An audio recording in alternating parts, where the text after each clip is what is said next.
Welcome to Spiritual Lifelines, a show that brings to you information, education, and inspiration. Just like the camel that can go a long distance because it's sustained by what's within it. Spiritual Lifelines reminds you of what is within you that sustains you all along your spiritual journey. Thank you for joining us today, and I pray you've received a blessing that empowers you to successfully meet life's challenges.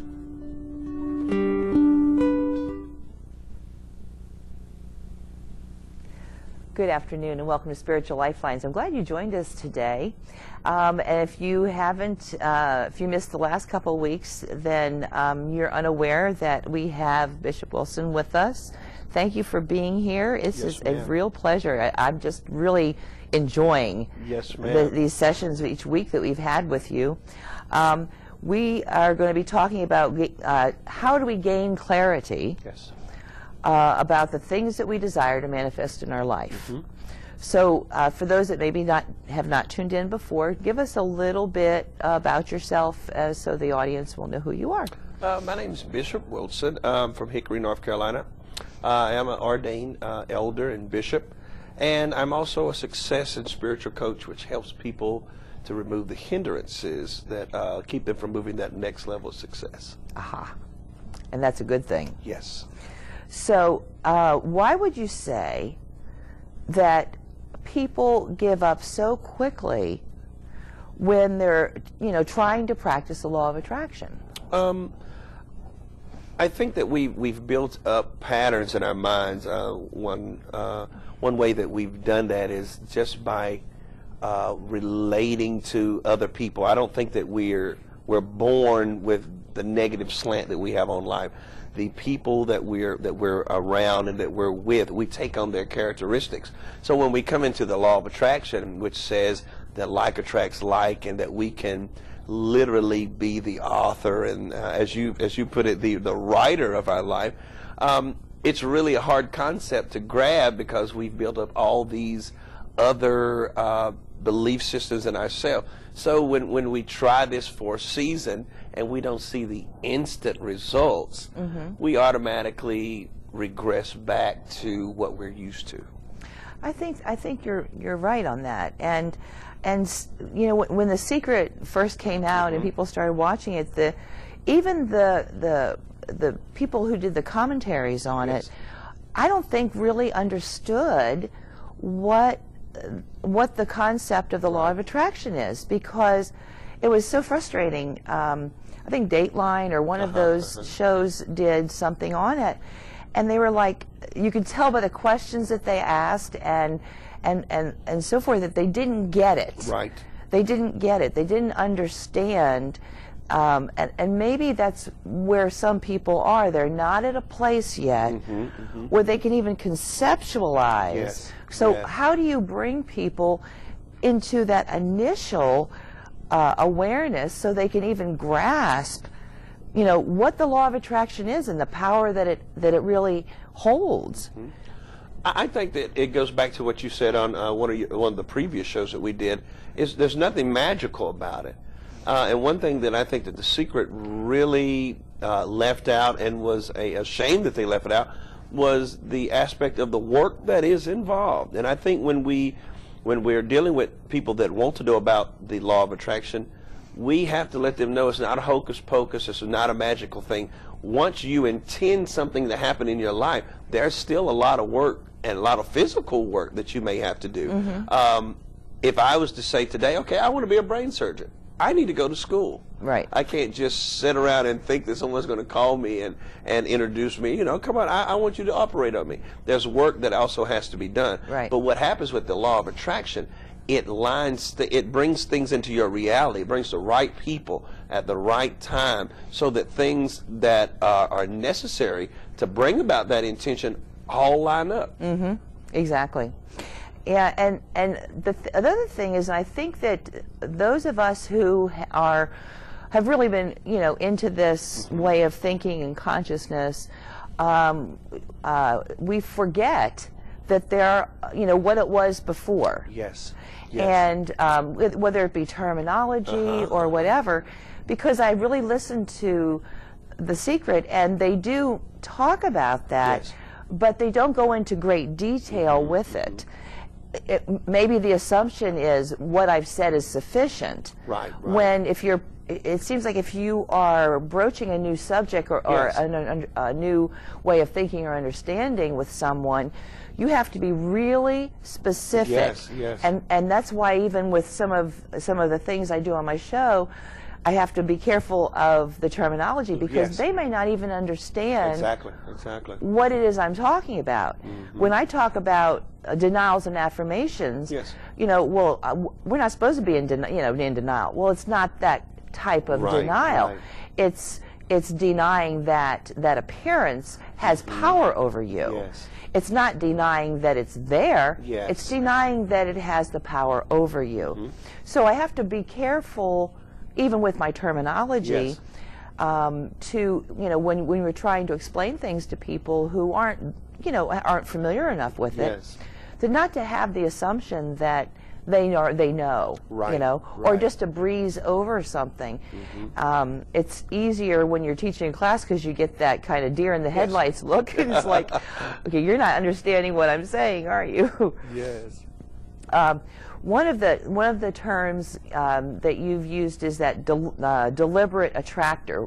Explain to our listening audience what you mean by that. When I say deliberate attractor, what I would have to say that really takes us to the realm of where we don't just hope, we're not just believing, but we come into a realm of knowing that whatever I put my attention on, whatever I put my focus on, the intention that I put out, I am intending with every ounce of essence that's within me to see that thing come into my life. And I'm so deliberate about it that I begin to monitor my thoughts and my actions that surround that particular thing, because I'm believing that that thing is going to happen. I don't wait for circumstances. I create the circumstances through my thoughts, through my energy that I'm putting out to make those things happen in my life. And you become a deliberate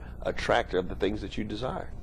Yeah, when I always knew that I was going to be in ministry from the time I was a teenager, but I didn't know how that was going to manifest.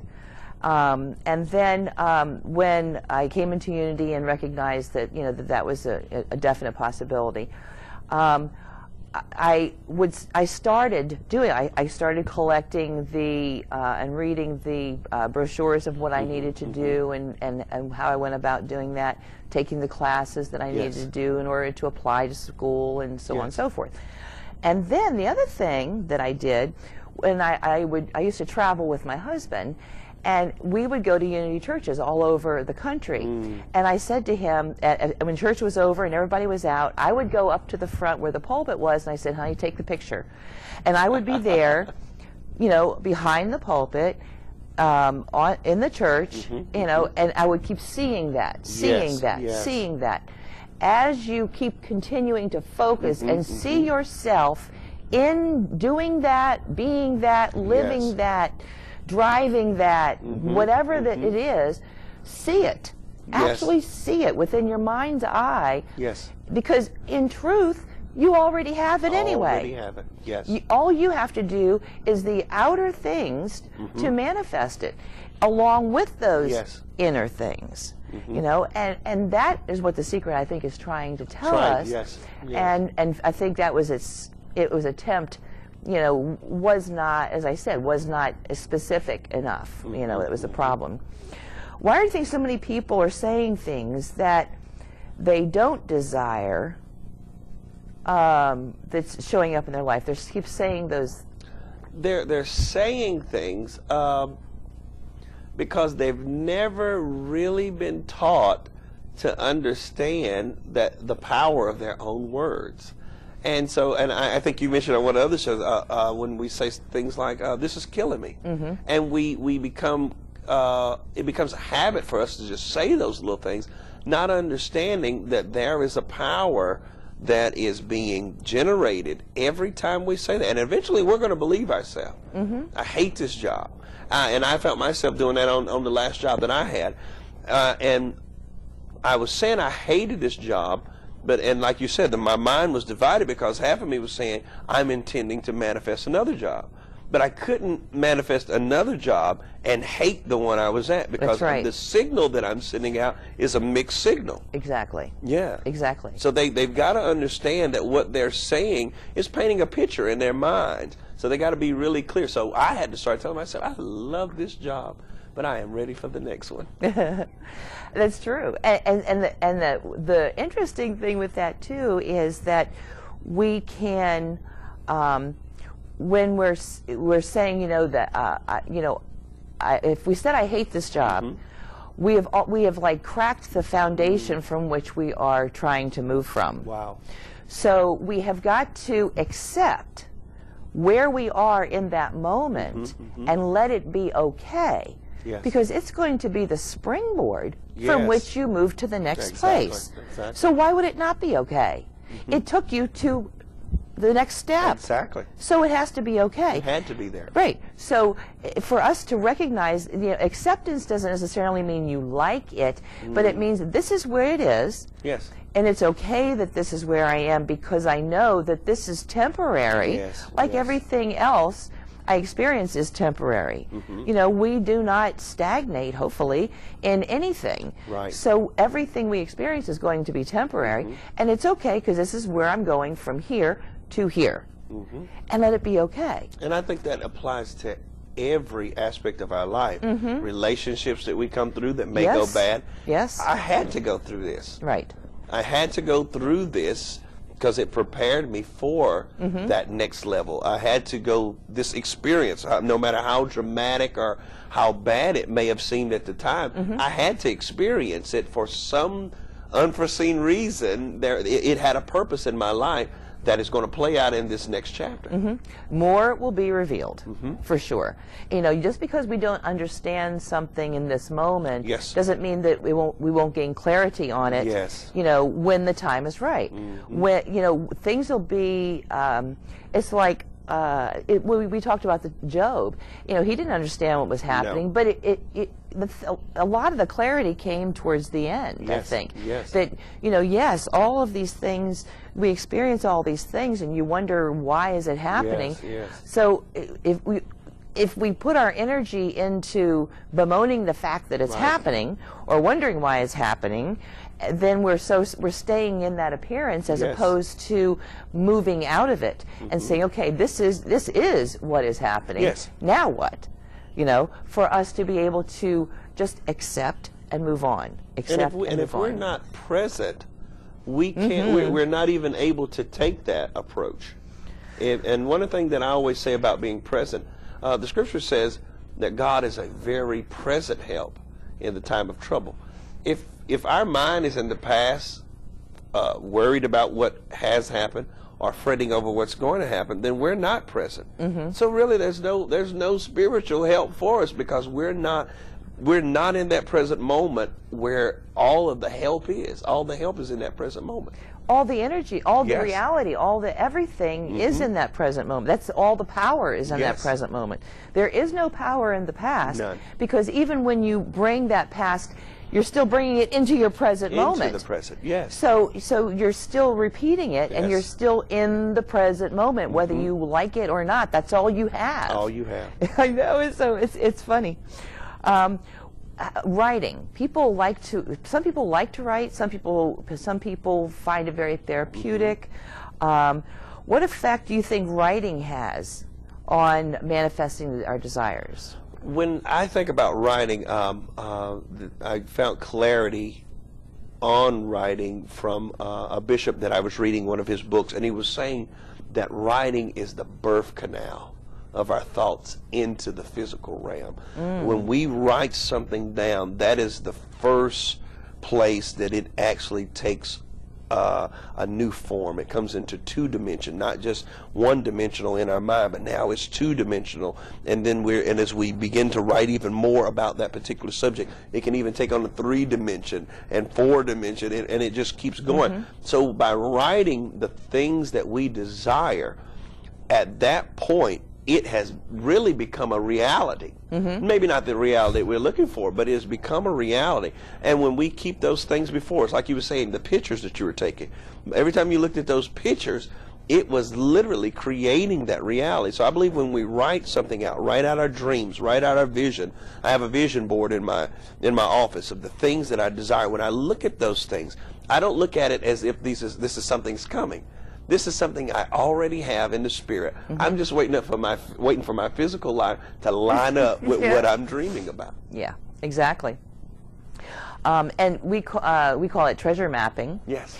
And it's really important to be specific on your treasure mapping. Yes. There was a woman who, I've told the story before, but there was a woman who she was treasure mapping, and she wanted a really good relationship. She wanted a relationship with a man who traveled, and she wanted, a lot of fine dining and jewelry. I mean, she was treasure mapping the whole thing. And she met this man who was a precious gem salesman, traveled all over the world, fine restaurants, the whole bit. But the problem was he was an alcoholic. She looked at her treasure map, and on the treasure map, here he was holding a drink. Now, it's that specific because you may not consciously see that, but unconsciously you're visioning that as well. Yes. So for us to recognize that what we are, what we are perceiving is all coming in. Yes. Yes. You can be on your computer and say, well, I didn't mean to write that. Well, that's what you put in there. Exactly. That's what you're going to get on the screen. So in that respect, we have to be very deliberate, I think. Yes. How about motive? How does motive affect manifestation? I think that would go back to when we were talking about wealth and riches, that when we desire things, a part of that has to entail the well-being of others around us. And I see a lot of people who are desiring to manifest things, but their desire is very selfish, very self-serving. And when that motive is like that, I do believe they can be successful. But I also see them drawing a lot of people to themselves that are really like them. And then there's this battle that goes on because you're drawing other people like yourself that really only want something from themselves. So we've got to really be careful about our motive. And anything that I try to bring into my life, I ask, how is this going to serve? How is this going to serve me? How is this going to serve my family? Because I don't want to bring anything into my life that's going to be detrimental to anyone that's attached to me. Yeah, I understand that completely. I understand that completely. Speaking of family, I mean, how can we manifest, or do you think we can manifest people in our life? I think we can. I don't want to say specific people, but just like you were saying about the story, I think that we can attract people who have the resources and the know-how that we need. Just how I met you through Miss Flowers by coming on a part of the group that she has and having her on a teleconference, and I've been on her teleconference. She mentioned about you. So what happens is the law of association then kicks in, and when we're desiring to manifest, and one of my goals is I desire for people to learn this, to understand this. I'm like you. I want to see people's life change. So I'm constantly looking for new avenues to be able to share so that their lives can be changed. So I really don't think it's an accident that we met. Oh, it's never an accident. Exactly. It's a divine appointment. Divine appointment. I truly believe that. I truly believe that. How do we gain what you would call a crystal clarity on what you desire to manifest in your life? I think the crystal clarity has to come through clarity of thought, knowing what you want. And by knowing what you want, many times you have to take a look at what you don't want. Not giving it a lot of attention, not giving it a lot of energy, not giving it a lot of focus, but being very clear. And most of the time when we talk to people, they know what they don't want. They're very clear. They're too clear. They're so clear that they only focus on what they don't want. But to gain the crystal clarity, you have to know what you don't want and be able to contrast the two. Okay, if this is what I don't want, if I don't like this job, then what kind of job do I want? I want a job where I'm off on the weekends and I'm making this amount of money. But I first got to be able to look and see what I don't want. So by gaining that clarity, after that I would say you've got to write it down. You've got to bring it out of just being in your mind. You need to treasure map. You need to write write those words out. The Bible says, write the vision, make it plain, that all, even they that run may see it. In other words, and keep it present. Keep that what you've written and what you've thought. Keep it in front of you. The house that I desire, I've got a little picture of it. I keep it on the dashboard of my car. Every time I'm in my car, I see the house that I desire. So you've got a clarity of thought. You've got to write it. You've got to keep it before you. And you've got to come to the place where you don't allow doubt to enter in as much as you possibly can. And sometimes, like you said, you can't share it with everybody. You cannot share it with everyone. Yeah. Yeah, we want people to support you in that. To give it energy, yes, and so forth. You don't want anything to detract from that as well. Yeah, for sure. Does that clarity guarantee that what you desire will manifest into your life? For me, I'd have to say that would be a yes and a no, because I've seen a lot of people who have a lot of clarity. They've written it down. They've talked about it. They've dreamed about it. They've did the visualization, but they're not willing to put forth the work. The work has to be there. You've got to be able to go. You can't wait for the things to come to you. You've got to build the websites. You've got to make the phone calls. You've got to send the mailers. Whatever it takes to make those things happen. And I think it's the work part that really throws a lot of people off, because I just thought, I'm just supposed to write this out and do a vision board. It's supposed to come into my life. There's a lot of work that's going to be associated with your dream coming true. And even like you said, with you knew you were going to be a minister and you took the pictures. There was still a lot of work that you had to do to get for to sure. Here. That's very true. And that is the thing that some people are a stop line. How can worry affect the manifestation process? We talked about that a little bit, but maybe they didn't see that show, so kind of talk about that briefly. I think that worry literally paralyzes the manifestation process. As I said before, worry to me is a total opposite of prayer. Prayer is petitioning for what you desire. Worrying is giving your focus and attention to the things you don't want. And when you do that, you're bringing those things into your life. And like you said, it divides you. It divides you. Your desire for what you want is still there. And it's as strong as ever. But you're worrying. A lot of times we're worrying that it won't happen. At the same time, we're desiring it to happen. And we're sending out a confused signal. Right, exactly. What are some of the main things you think that block us from manifesting the things we want in life? Worry, obviously, is one. I would have to say the next biggest one would have to be worrying about what people are going to think. What will people think? Because this knowledge, this teaching, it will change your life. And when your life changes, a lot of people they have no problem with their life changing, but they get kind of scared when their friends start changing. And a lot of the friends that used to fit, they don't fit anymore.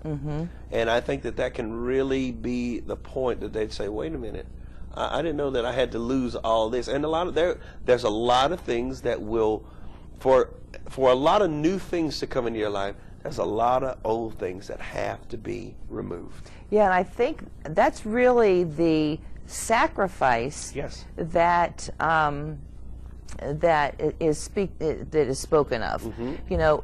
It's you're giving up something that you thought, and maybe it did serve you for a period of time, but it's not really serving you to your highest good at this point in time. So sometimes you have to sacrifice that in order to create the space for something better to fill it. And the one thing, I mean, people often say, well, I don't want to give up my friends or whatever. Well, you don't have to, and you don't have to give up your friends, but you're going to have to give up other things that you claim you want. You can't have you can't be in and out at the same time. Exactly. You have got to choose which it is you want, you know, because the two are not matching right this time. And sometimes it's family, you know. Yes, yes. And that's a challenge sometimes. Yes. But if your family is not supportive or empowering or really, you know, wanting for whatever reason, you know, it's not that you hate them or whatever. Right, it's just that, okay, I really need to put a lot of my focus and my energies elsewhere. And to make those decisions feels like a sacrifice. And that can be hard for some people. But it's also a wonderful growth opportunity.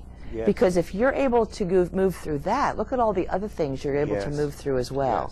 It's all in divine order. You know, it's all part of that process of moving upward and expanding in your thinking and in your experiences and so forth. And I think that a perfect example of that is the people who win the lottery. They're not. They may have now the physical things that they thought that they wanted, but if you're not willing to make that mental shift, I think that's why I think it's like 90% of the people who win the lottery go bankrupt because they're not willing to make that sacrifice. Right. They've been where they were at so long and they were comfortable, and I think that what the law of attraction does, it gives you the time to progress into that new life. Right. It's like, you know, I mean, I would love to fit into a size 6, but right now I don't have a size 6 body. So I need to take the time to let go of some of the things that no longer serve me, so I can then, you know, manifest what I want in order to fit into that which I desire. And it wouldn't be healthy for you to lose down in a week. It wouldn't last. That's what they say, it won't last. Well, here we go. We're out of time again. Well, we have one more show, and I'm really looking forward to that. Thank you so much for joining us. Yes, I've enjoyed it. And thank you for joining us on Spiritual Lifelines. Please join us 10:30 Saturday morning. 10:30 Sunday morning at Unity Center for Spiritual Living, 7300 Mallard Creek Road. God bless. Love is a boomerang. Everybody sing with me. Love is a boomerang. You give it away and it comes right back. Love is a boomerang. Hear the words that set you free. Love is a boomerang. You give it away and it comes right back. Love is a boomerang. Everybody sing with me. Love is a boomerang. You give it away and it comes right back. Love is a boomerang. Hear the words that set you free.